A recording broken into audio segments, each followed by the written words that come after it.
right, quick update on the bike with the new Michelin Commander 2s. If you've been watching the videos, you know I put those on after I had the problem with the Shinkos. So I've been riding the bike for about a week now with the brand new tires, and I gotta tell you, fantastic.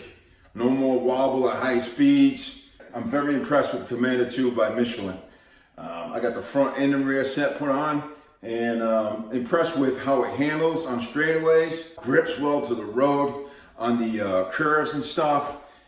So if you're looking for a good, decent tire for touring, try Michelin Commander 2s. I've also had good luck with Bridgestone, which was the last set of tires I had.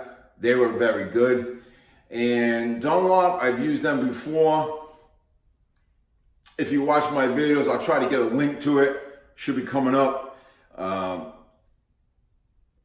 The tire, at the end of the tire's life, I had chunks come off, but until that happened, it was a great tire.